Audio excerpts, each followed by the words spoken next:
ಪೂಜ್ಯಾಯ ರಾಘವೇಂದ್ರಾಯ ಸತ್ಯಧರ್ಮರತಾಯ ಚ ಭಜತಾಂ ಕಲ್ಪವೃಕ್ಷಾಯ ನಮತಾಂ ಕಾಮಧೇನವೇ. ಶ್ರೀಮದ್ ರಾಘವೇಂದ್ರ ತೀರ್ಥ ಗುರು ಸಾರ್ವಭೌಮರು ಮಹಾಮಹಿಮರು, ದೊಡ್ಡ ಗುರುಗಳು, ನಮ್ಮ ಇಷ್ಟಾರ್ಥಗಳನ್ನು ಈಡೇರಿಸುವಂತಹ ಮಹಾಗುರುಗಳು. ಅಷ್ಟೇ ಅಲ್ಲ, ಆತ್ಮವಿಕಾಸವನ್ನು ಮಾಡುವಂತಹ ಅತ್ಯಂತ ಶ್ರೇಷ್ಠರು.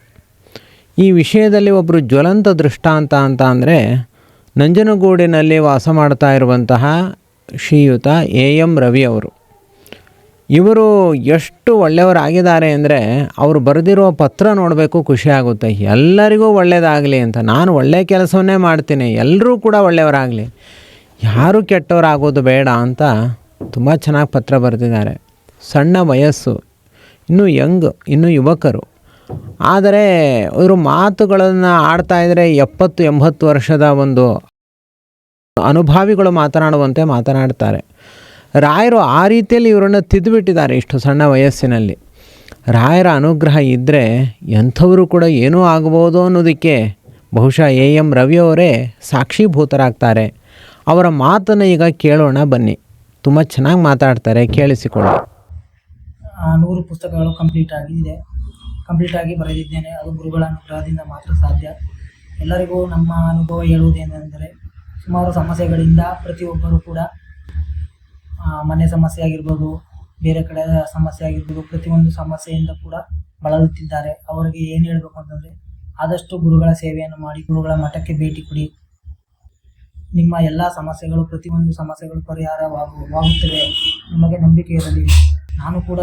ನನಗೂ ಗೊತ್ತಿರಲಿಲ್ಲ, ಮಠಕ್ಕೆ ಹೋಗ್ತಿದ್ದೆ ಬರ್ತಿದ್ದೆ. ಮತ್ತು ಗುರುಗಳ ವಿಡಿಯೋ ನೋಡಿದೆ. ವಿದ್ವಾನ್ ಬೆಮ್ಮತ್ತಿ ವೆಂಕಟೇಶಾಚಾರ್ಯರಿಗೆ ನಮ್ಮ ಕೃತಜ್ಞತೆಗಳನ್ನು ತಿಳಿಸುತ್ತಿದ್ದೇನೆ. ಯಾಕಂತಂದರೆ ನಮಗೆ ಗೊತ್ತಿರಲಿಲ್ಲ. ಕೆಲವೊಂದು ವಿಡಿಯೋ ನೋಡಿದಾಗ ನಾಮಲೇಖನ ಪುಸ್ತಕ ಈ ಥರ ಇದೆ ಅಂತ ನನಗೂ ಗೊತ್ತಾಯಿತು. ನಂತರ ಪರಿಮಳ ಗ್ರಂಥವನ್ನು ಮನೆಗೆ ತರಿಸಿಕೊಂಡ ನಂತರ ಮುಂಚೆ ಇದ್ದ ನಾನೇ ಬೇರೆ. ಪರಿಮಳ ಗ್ರಂಥ ಗುರುಗಳು ಮನೆಗೆ ಬಂದಾದಮೇಲೆ ಇವಾಗಿನ ನಮ್ಮ ಚೇಂಜಸ್ ಕೂಡ ನಾನು ಹೇಳ್ಕೊಳ್ಳೋಕ್ಕೆ ಇಷ್ಟಪಡ್ತೀನಿ. ಯಾಕಂದರೆ ಅವ್ರಿವ್ರ ಚೇಂಜಸ್ ಬಗ್ಗೆ ನನಗೆ ಹೇಳೋಕ್ಕೆ ಇಷ್ಟ ಇಲ್ಲ. ಬಟ್ ನನ್ನಲ್ಲೇ ಆದಂತಹ ಅನುಭವ. ಮುಂಚೆ ನಾನು ಸುಮಾರು ಕೆಲಸಗಳೆಲ್ಲ ಮಾಡ್ತಿದ್ದೆ, ಎಲ್ಲ ಮಾಡಿ ಒಂದು ಸ್ವಲ್ಪ ತಕ್ಕ ಮಟ್ಟಕ್ಕೆ ಬಂದಿದ್ದೆ. ಬಟ್ ರಾಯರ ಮಠಕ್ಕೆ ಹೋದಾಕ್ಷಣ ನಮ್ಮ ಪ್ರತಿಯೊಂದು ಕೆಲಸ ಕಾರ್ಯಗಳು ನಿರಂತರವಾಗಿ ಚೆನ್ನಾಗಿ ನಡೆಯುತ್ತಿತ್ತು. ಆರಂಭದಲ್ಲಿ ಪ್ರತಿಯೊಂದು ಎಲ್ಲ ಕಾರ್ಯಗಳು ಚೆನ್ನಾಗಿ ನಡೀತು. ಮಧ್ಯೆ ಕೆಲವು ಸಮಸ್ಯೆಗಳು ಬಂದೇ ಬರುತ್ತೆ. ಅದರಿಂದ ಒಂದು ಸ್ವಲ್ಪ ಪ್ರಾಬ್ಲಮ್ ಬಂದಿತ್ತು. ಅವ್ರನ್ನ ಆದರೂ ನಾನು ಇದು ಮಾಡಲಿಲ್ಲ, ಯಾವುದೂ ಬೇಜಾರು ಮಾಡ್ಕೊಳ್ಳಿಲ್ಲ. ಅಲ್ಲಿಂದ ಏನೋ ತೊಂದರೆ ಎಲ್ಲೇ ಏನೇ ಒಂದು ಸಮಸ್ಯೆ ಬಂದರೂ ಅವ್ರ ಹತ್ರನೇ ಕೂಡ ನಾನು ಹೇಳ್ಕೊತಿದ್ದೆ. ಗುರುಗಳ ಹತ್ರನೇ ನಾನು ಬೇಡ್ತಾ ಇದ್ದೆ, ಇನ್ಯಾರ ಹತ್ರ ನಾನು ಹೇಳ್ಕೊತಾ ಇದ್ದಿಲ್ಲ. ಮತ್ತು ಎಲ್ಲ ಸಮಸ್ಯೆಗಳು ನಮ್ಮದು ಕ್ಲಿಯರ್ ಆಗಿದೆ.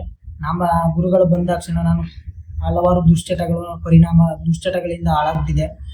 ಅತಿ ಸುಮಾರು ಕುಡಿತ, ಬೇರೆ ಥರ ದುಶ್ಚಟಗಳಿಂದ ನಾನು ಪೂರ್ತಿ ಹಾಳಾಗ್ಬಿಟ್ಟಿದೆ. ಬಟ್ ಅದರಿಂದ ನಮ್ಮ ಗುರುರಾಯರನ್ನು ನಾನು ಯಾವಾಗ ನಂಬಕ್ಕೆ ಶುರು ಮಾಡಿದೆ, ಅವಾಗ ತೊಟ್ಟಿಂದ ಪ್ರತಿಯೊಂದು ನಾನು ಎಲ್ಲ ಕುಡಿಯೋದಿರ್ಬೋದು, ಬೇರೆ ದುಶ್ಚಟಗಳು ಎಲ್ಲ ಪ್ರತಿಯೊಂದು ಕೂಡ ಎಲ್ಲನೂ ಬಿಟ್ಬಿಟ್ಟಿದ್ದೀನಿ.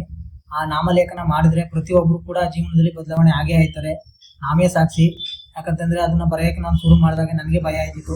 ಆಗುತ್ತೋ ಇಲ್ವೋ ನನ್ನ ಕೈಲಿ ಆಗುತ್ತೋ ಇಲ್ವೋ ಅಂದ್ಕೊಂಡು ಗುರುಗಳ ಹತ್ರ ಪ್ರಾರ್ಥನೆ ಮಾಡ್ಕಡೆ. ಆಗ ಗುರುಗಳ ಮಾರ್ಗದರ್ಶನ ಕೊಟ್ಟರು. ನಮಗೆ ಸರಿಯಾದ ಮಾರ್ಗದಲ್ಲಿ ಕರೆದುಕೊಂಡು ಹೋಗೋರೇ ನಮ್ಮ ಗುರುಗಳು. ನಾವು ಗುರುಗಳನ್ನ ನಂಬಬೇಕು. ನಾವು ನಮ್ಮ ಕಷ್ಟಗಳನ್ನ ಬೇರೆಯವ್ರ ಹತ್ರ ನಾವು ಹೇಳ್ಕೊಂಡಿರ್ತೀವಿ. ಆ ಥರ ಪ್ರಾಬ್ಲಮ್ಮು ಈ ಥರ ಪ್ರಾಬ್ಲಮ್ಮು ಯಾರೂ ಕೂಡ ನಮಗೆ ಸಹಾಯ ಮಾಡಲ್ಲ. ಎಲ್ಲರೂ ಕೂಡ ಸಜೆಷನ್ ಏನೂ ಕೊಡಲ್ಲ, ಸುಮ್ಮನೆ ಹೇಳ್ಬಿಟ್ಟು ಹೊಂಟೈತಾರೆ ಹೊರತು ನಮ್ಮ ಕಷ್ಟಗಳನ್ನ ದಯವಿಟ್ಟು ಯಾರ ಹತ್ರನೂ ಹೇಳ್ಕೊಬೇಡಿ. ನಿಮ್ಗೆ ಏನೇ ಕಷ್ಟ ಬಂದಿರೋ ಕಲಿಯುಗದಲ್ಲಿ ನಮ್ಗೆ ಜನ್ಮ ತಾಳಿರೋದೇ ನಮ್ಗಳಿಗೋಸ್ಕರ, ನಮ್ಗೆ ಒಳ್ಳೇದಾಗಲಿ ಅಂತಲೇ ಅವರು ಕಾದು ಕುಳಿತಿದ್ದಾರೆ ಗುರುಗಳು. ಅವರ ಸನ್ನಿಧಾನಕ್ಕೆ ಹೋಗಿ ನಾವು ಅವರಲ್ಲಿ ಭಕ್ತಿಯಿಂದ ನಾವು ಬೇಡ್ಕೊಂಡ್ರೆ ನಮ್ಮ ಪ್ರತಿಯೊಂದು ಸಮಸ್ಯೆನೂ ಕೂಡ ಬಗೆಹರಿಸುತ್ತಾರೆ. ನಾವು ನಂಬಿಕೆನೇ ಇಲ್ಲ, ನಾವು ಹೋಗೋದೂ ಇಲ್ಲ. ಹೋಯ್ತೀವಿ, ಏನೋ ಕಾಟಾಚಾರಕ್ಕೆ ಹೋಯ್ತೀವಿ, ಬರ್ತೀವಿ. ಆ ಥರ ದಯವಿಟ್ಟು ಯಾರು ಕೂಡ ಮಾಡಬೇಡಿ. ಯಾಕಂತಂದರೆ ಗುರುಗಳನ್ನ ನಂಬಿ ಅವರು ನಿಮಗೆ ಮಾರ್ಗದರ್ಶನ ಕೊಡ್ತಾರೆ. ನಾವು ಅವರಲ್ಲಿ ಹೋಗಿ ನಮಗೆ ಆಸ್ತಿ ಕೊಡಿ, ಮನೆ ಕೊಡಿ, ಅದು ಇದು ಏನೂ ಕೇಳಬೇಡಿ. ನಮ್ಗೆ ಒಳ್ಳೆ ಜ್ಞಾನ, ಭಕ್ತಿ, ವೈರಾಗ್ಯ ಕೊಟ್ಟು ಕಾಪಾಡಿ ಅಂತೇಳಿ ಅವರೇ ನಿಮ್ಮನ್ನು ಕಾಪಾಡ್ತಾರೆ. ನಿಮ್ಮ ಕೈಲಾದಷ್ಟು ಸೇವೆ ಮಾಡಿ. ಪ್ರತಿಯೊಂದು ನಿಮ್ಗೆ ಸಮಸ್ಯೆ ಏನೇ ಇದ್ರೂ ಎಲ್ಲನೂ ಕೂಡ ಕ್ಲಿಯರ್ ಮಾಡ್ತಾರೆ. ನನ್ನ ಅನುಭವದ ಮಾತು. ಯಾಕಂದರೆ ಇವಾಗ ಕೆಲವೊಂದು ತಿಂಗಳ ಹಿಂದೆ ನಡೆದಿರುವಂಥ ಪವಾಡ ಹೇಳಕ್ಕೆ ಇಷ್ಟಪಡ್ತೀನಿ ನಾನೇ. ನಮ್ಮ ಮನೆಯಲ್ಲಿ ನನಗೇನೆ ತುಂಬ ಸಮಸ್ಯೆ ಇತ್ತು, ಮತ್ತು ಚರ್ಮ ರೋಗ ಇತ್ತು. ಅದೆಲ್ಲೂ ಕೂಡ ಪರಿಹಾರ ಆಯ್ತಿರಲಿಲ್ಲ. ನಾನು ಸುಮಾರು 3 ವರ್ಷಗಳಿಂದ ಬೇರೆ ಕಡೆ ಎಲ್ಲ ಹಾಸ್ಪಿಟ್ಲಿಗೆಲ್ಲ ತೋರಿಸ್ತಿದ್ದೆ, ಬೇರೆ ಕಡೆ ದೇವಸ್ಥಾನಗಳೆಲ್ಲ ಹೋಗಿ ಎಲ್ಲ ಪ್ರತಿಯೊಂದು ಏನೇ ಮಾಡಿದ್ರು ಕೂಡ ವಾಸಿ ಆಯ್ತಿರಲಿಲ್ಲ. ಬಟ್ ಇವಾಗ ನಮಗೆ ಈ ನಾಮಲೇಖನ ಮಾಡಿ ಮುಗಿಸಿದ ಗಂಟನೆ ಇವಾಗ ರಿಸಲ್ಟ್ ಬಂದಿದೆ. ಆ ಚರ್ಮ ರೋಗ ಒಂಚೂರು ಸಮಸ್ಯೆ ಇಲ್ಲ, ತುಂಬ ಖುಷಿಯಾಗಿದ್ದೀನಿ. ಆಮೇಲೆ ಮನಸ್ಸಿಗೆ ನೂರಾರು ಯೋಚನೆಗಳು, ನೂರಾರು ತೊಂದರೆಗಳು, ಟೆನ್ಷನ್ಗಳು ಎಲ್ಲ ಇತ್ತು, ಎಲ್ಲ ಕಮ್ಮಿ ಆಗಿದೆ. ಮತ್ತು ಜಗಳ ಆಗ್ತಿದೆ, ಕೋಪ ಮಾಡ್ಕೊತಿದೆ, ಪ್ರತಿಯೊಂದು ವಿಷಯಕ್ಕೂ ಜಗಳ ಮನೇಲಿ ಈ ಥರ ಮಾಡ್ತಿದ್ದೆ. ನಮ್ಮ ಅಮ್ಮನ ಜೊತೆ, ನನ್ನ ತಂಗಿ ಜೊತೆ, ನನ್ನ ಹೆಂಡತಿ ಜೊತೆ ಎಲ್ಲ ಥರ ಜಗಳ ಆಗ್ತಿದೆ. ಇವಾಗ ಏನು ಆ ಥರ ಜಗಳನೂ ಇಲ್ಲ, ಏನಿಲ್ಲ, ಫುಲ್ಲು ಕೂಲಾಗಿದ್ದೀನಿ. ಇಷ್ಟೊಂದು ನಾವು ಜೀವನದಲ್ಲಿ ಬದಲಾವಣೆ ಆಗೋ ಕಾರಣ ನಮ್ಮ ಗುರುಗಳೇ. ಆ ನಾಮಲೇಖನ ಯಜ್ಞ ಅಷ್ಟೊಂದು ಸುಲಭ ಅಲ್ಲ. ಅದನ್ನು ಮಾಡಿದ್ರೆ ಪ್ರತಿಯೊಬ್ಬರು ಕೂಡ, ಎಂಥವರು ಕೂಡ ಬದಲಾವಣೆ ಆಗೇ ಆಗ್ತಾರೆ. ಅದಕ್ಕೆ ಸಾಕ್ಷಿ ನಾನೇ. ಯಾಕಂತಂದರೆ ಪುನಃ ನಮ್ಮ ಅಜ್ಜಿಗೆ ಹುಷಾರಿರಲಿಲ್ಲ. ಇವಾಗ ಒಂದು 2 ತಿಂಗಳ ಹಿಂದೆ ಸ್ಟ್ರೋಕ್ ಆಗ್ಬಿಡ್ತು ಅವ್ರಿಗೆ. ಸುಮಾರು ಒಂದು 70 ವರ್ಷ ಆಗಿದೆ ಅವ್ರಿಗೆ. ಸ್ಟ್ರೋಕ್ ಆಗೋಯ್ತು. ಸ್ಟ್ರೋಕ್ ಆಗಿ ಅದು ತಲೆಗೆ ಏರ್ಬಿಟ್ಟು ಅಲ್ಲಿ ಓಪನ್ ಆಗೋಗಿ ಬ್ಲಡ್ ಕಾಟ್ ಆಗ್ಬಿಟ್ಟು ಅದು ನಾವು ಸುಮಾರು 3-4 ಹಾಸ್ಪಿಟ್ಲ್ಗಳಿಗೆಲ್ಲ ತೋರಿಸಿದ್ನು, ಎಲ್ಲೂ ಕೂಡ ಅದು ಕ್ಲಿಯರ್ ಆಗಲಿಲ್ಲ. ಅವರಂತಂದ್ರು 2 ದಿನಕ್ಕೆ ಆಗಲ್ಲ, 3 ದಿನ ಟೈಮ್ ಕೊಟ್ಟಿದ್ರು ಅಷ್ಟೇ ಹಾಸ್ಪಿಟ್ಲ್ಗಳಲ್ಲಿ. ಎಲ್ಲ ಐಸುಕ ಹಾಕಬೇಕು, ಹಂಗಾದ್ರೆ ಕ್ಲಿಯರ್ ಆಗುತ್ತೆ. ಅದನ್ನು ಅವ್ರು ಹೇಳ್ತಾ ಇರಲಿಲ್ಲ ಕನ್ಫರ್ಮ್ ಆಗಿ, ನಾನು ಆಗುತ್ತೆ ಇಲ್ಲ ಅಂತ ಹೇಳ್ತಾ ಇರಲಿಲ್ಲ. ನಾವೇನು ಮಾಡಿದ್ವು, ವಾಪಸ್ಸು ಕರ್ಕೊಂಡ್ಬಂದ್ಬಿಟ್ಟು ನಾನೇ ಕೂಡ ರಾಯರ ಹತ್ರ ಬೇಡ್ಕೊಂಡು 3 ದಿನ ಸೇವೆ ಮಾಡಿದೆ ಗುರುಗಳದು. ನಮ್ಮ ಅಜ್ಜಿಗೆ ಈ ಥರ ಪ್ರಾಬ್ಲಮ್ ಇದೆ, ಅವ್ರಿಗೆ ವಾಸಿ ಆಗಲಿ ಗುರುಗಳೇ ಅಂತಂದ್ಬಿಟ್ಟು ಬೇಡ್ಕೊಂಡೆ ಭಕ್ತಿಯಿಂದ. ನಿಜ ಹೇಳ್ಬೇಕು ಅಂತಂದರೆ ಅದು ಪವಾಡನೇ ನಡೆಸಿಬಿಟ್ಟಿದ್ದಾರೆ ಅವರು. ನಮ್ಮ ಅಜ್ಜಿಗೆ ಆಗಲ್ಲ, ಎಲ್ಲೋ ಆಗಲ್ಲ ಅಂತ ಸುಮಾರು 4-5 ಕಡೆ ಎಲ್ಲ ಸುತ್ತಿ ಆಗಲ್ಲ ಅಂತ ಹೇಳ್ಬಿಟ್ಟು ಲಾಸ್ಟಲ್ಲಿ ಒಬ್ಬರು ಡಾಕ್ಟ್ರು ಮೈಸೂರಲ್ಲಿ ಚಿಕ್ಕಳ್ಳಿ ಅಂತಿದೆ, ಅವರು ರಾಯ ಭಕ್ತರೇ. ಅವರು ಡಾಕ್ಟ್ರು ನಮ್ಮ ಪ್ರಯತ್ನ ನಾವು ಮಾಡೋಣ ಅಂದ್ಬಿಟ್ಟು ಅಲ್ಲಿ 5,000 ರೂಪಾಯಿ ಒಂದು ಇಂಜೆಕ್ಷನ್, ಅಷ್ಟೇ 4 ಇಂಜೆಕ್ಷನ್ನು ಕೊಡಿಸಿದ್ನು. ಆಮೇಲೆ ನಾನು ರಾಯಲಲ್ಲಿ ಸೇವೆ ಮಾಡಿದೆ. ಇವಾಗ ನಮ್ಮ ಅಜ್ಜಿ ಆಗಲ್ಲ, ಇನ್ನೇನು ಇನ್ನೊಂದು 3 ದಿನ ಸತ್ತೋಯ್ತಾರೆ ಅನ್ನೋರು ಇವಾಗ ಚೆನ್ನಾಗಿ ಎದ್ದು ತಿರುಗಾಡ್ತಿದ್ದಾರೆ. ಅದೊಂದು ದೊಡ್ಡ ಪವಾಡನೇ ನಡೆಸ್ಬಿಟ್ಟಿದ್ದಾರೆ ಗುರುಗಳು. ಅದನ್ನು ತುಂಬ ನಾನು ಹೇಳೋಕೆ ಇಷ್ಟಪಡ್ತೀನಿ. ಯಾಕಂದರೆ ನಮಗೆ ಅನುಭವ ಆದಾಗ ನಮ್ಗೆ ಗೊತ್ತಾಗೋದು. ಈ ನಾಮ ಲೇಖನ ಯಜ್ಞನ ಪ್ರತಿಯೊಬ್ಬರು ಮಾಡಿ ಜೀವನದಲ್ಲಿ ಬದಲಾವಣೆ ಆಗಬೇಕು ಅಂತಂದರೆ, ಜೀವನದಲ್ಲಿ ನಾವು ಒಂದು ಸಾಧನೆ ಮಾಡಬೇಕು ಅಂತಂದರೆ ಇದಕ್ಕಿಂತ ದೊಡ್ಡ ಸಾಧನೆ ಯಾವುದಲ್ಲೂ ಇಲ್ಲ. ಬರೀ ಹಣ, ಆಸ್ತಿ, ಮನೆ, ಹೆಂಡತಿ, ಮಕ್ಕಳು, ಇದ್ರಲ್ಲೇ ನಾವು ಮುಳುಗೋಗಿದ್ದೀವಿ. ಬರೀ ಕೆಲಸ ಇದೆಯಲ್ಲ ಜೀವನ. ಬಟ್ ಈ ನಾಮಲೇಖನ ಮಾಡಿದ್ರೆ ನಿಮ್ಮ ಅನುಭವ ನಿಮ್ಗೆ ಗೊತ್ತಾಗುತ್ತೆ. ಅದು ಮಾಡೋ ತನಕ ಯಾರಿಗೂ ಗೊತ್ತಾಗಲ್ಲ. ದಯವಿಟ್ಟು ಪ್ರತಿಯೊಬ್ಬರು ನಾನು ಹೇಳೋದು ಏನಂತಂದರೆ, ನಾಮಲೇಖನ ಪ್ರತಿಯೊಬ್ಬರು ಮಾಡಿ. ಗುರುಗಳು ನಿಮ್ಮ ಕೈಲಿ ಮಾಡಿಸ್ತಾರೆ. ಗುರುಗಳನ್ನ ಫಸ್ಟ್ ನಂಬಿ. ನಾವು ಗುರುಗಳನ್ನ ನಂಬ್ತೀವಿ, ಗುರುಗಳು, ಪ್ರಾಣದೇವರು ಮತ್ತು ಮಹಾಪ್ರಾಣ ದೇವರು ನಾವು ಎಷ್ಟು ನಂಬ್ತೀವಿ ಅಷ್ಟು ನಮಗೆ ದಾರಿದೀಪ ನಾವು ಮಾಡಿಕೊಡ್ತಾರೆ. ಬಟ್ ಆ ನಾಮಲೇಖನ ಮಾಡೋ ಗಂಟ ಕಷ್ಟ ನಮ್ಗೆ ಅಷ್ಟೇ. ಯಾಕಂತಂದರೆ ಮನಸ್ಸು ನಮ್ಮ ಹಿಡಿತದಲ್ಲಿ ಇರೋದಿಲ್ಲ. ಯಾಕಂದರೆ ನಾವು ಏನು ಬೇಕಾದ್ರೂ ಗೆಲ್ಲಬಹುದು, ನಮ್ಮ ಮನಸ್ಸನ್ನು ನಾವು ಗೆಲ್ಲಕ್ಕಾಗಲ್ಲ. ಯಾಕಂತಂದರೆ ನಮ್ಗೆ ಮನಸ್ಸೇ ಶತ್ರು, ನಮ್ಗೆ ಮನಸ್ಸೇ ಮಿತ್ರ. ಅದನ್ನ ನಾವು ಏನಾದರೂ ಕೊಡ್ತೀವಿ ಅದೇ ನಮ್ಗೆ ರಿಟರ್ನ್ ಬರುತ್ತೆ.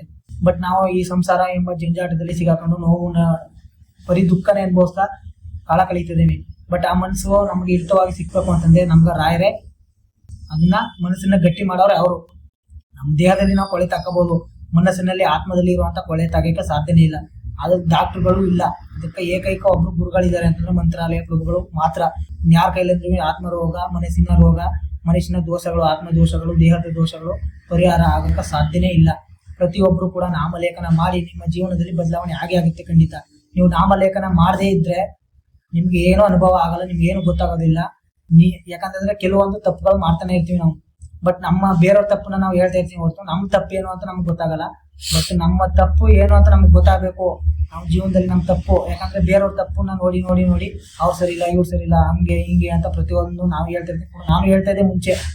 ಬಟ್ ನಾಮಲೇಖನ ಮಾಡಿ ಮುಗಿದಾದ್ಮೇಲೆ ನಮ್ಮ ತಪ್ಪು ನಮಗೆ ಗೊತ್ತಾಗುತ್ತೆ. ಸರಿಯಾದ ಮಾರ್ಗದಲ್ಲಿ ನಾವು ಯಾವ ಥರ ಹೋಗ್ಬೇಕು, ಪ್ರತಿಯೊಂದು ಅನುಭವ ನಮ್ಗೆ ಆಗದೆ. ಅದರಲ್ಲಿ ನಾಮಲೇಖನ ಪ್ರತಿಯೊಬ್ಬರು ಮಾಡಿ. ಏನೇ ಸಮಸ್ಯೆ ಇದ್ರು ಅವ್ರಿಗೆ ಎಂಥ ಶನಿ ಕಾಟ ಇರಲಿ, ಪ್ರತಿಯೊಂದು ಪಂಚಮ ಶನಿ, ಅಷ್ಟಮ ಶನಿ, ಸಾಡೆ ಸಾತಿ, ಪ್ರತಿಯೊಂದು ಏನೇ ಇರಲಿ, ನೀವು ಯಾವುದೇ ಇದ್ರೂ ಪರವಾಗಿಲ್ಲ, ಗುರುಗಳನ್ನ ನಂಬಿ, ರಾಘವೇಂದ್ರ ಗುರುಗಳನ್ನ ನಂಬಿ, ಮತ್ತು ಹನುಮಂತ ದೇವ್ರನ್ನ ನಂಬಿ, ಶ್ರೀಕೃಷ್ಣ ಪರಮಾತ್ಮ ಇಲ್ಲಾಂದ್ರೆ ಶ್ರೀರಾಮಚಂದ್ರ ಎಲ್ಲ ಒಂದಿನೇ, ಅವ್ರನ್ನ ನಂಬಿ ನೀವು ಯಾವಾಗ ರುದ್ರದೇವ್ರನ್ನ ನಂಬಿ ನೀವು ಮಾಡ್ತಿರೋ ನಿಮ್ಮ ಜೀವನ ಸಕ್ಸಸ್ ಆಗುತ್ತೆ. ನಾಮಲೇಖನ ಒಂದು ಮಾಡಿ ನಿಮ್ಮ ಜೀವನ ಸಾರ್ಥಕ ಆಗ್ಬೇಕು, ನೀವು ಒಂದು ಸಾಧನೆ ಮಾಡ್ಬೇಕು ಅಂತಂದ್ರೆ ಅದೊಂದು ಮಾಡಿ. ದಯವಿಟ್ಟು ಎಲ್ಲರಲ್ಲೂ ಬೇಡ್ಕೊಳ್ಳೋದು ಒಂದೇ. ನನ್ನ ಅನುಭವ ಮಾತ್ರ ನಾನು ಹೇಳ್ತಾ ಇರೋದು.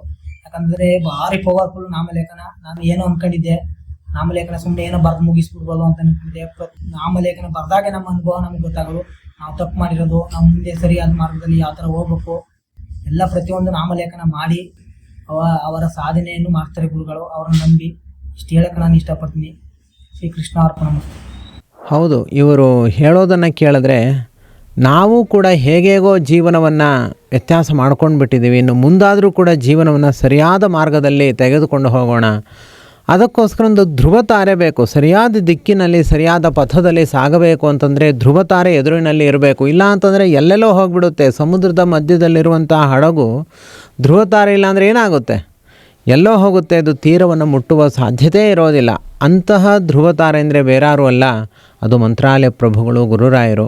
ಹಾಗಿದ್ದರೆ ನೀವು ಕೂಡ ಗುರುರಾಯರನ್ನು ಪರಮ ಶ್ರೇಷ್ಠ ವ್ಯಕ್ತಿಗಳನ್ನಾಗಿ, ಗುರುಗಳನ್ನಾಗಿ ನೀವು ಕೂಡ ವಿಶ್ವಾಸ ಮಾಡಿ ರಾಯರ ನಾಮಲೇಖನವನ್ನು ಮಾಡಿ, ರಾಮದೇವರ ಸ್ಮರಣೆಯನ್ನು ಎಂದೂ ಬಿಡಬೇಡಿ, ಹನುಮದೇವರನ್ನು ಎಂದೂ ಕೂಡ ಗುರುತ್ವೇನ ಉಪಾಸನೆ ಮಾಡಿ.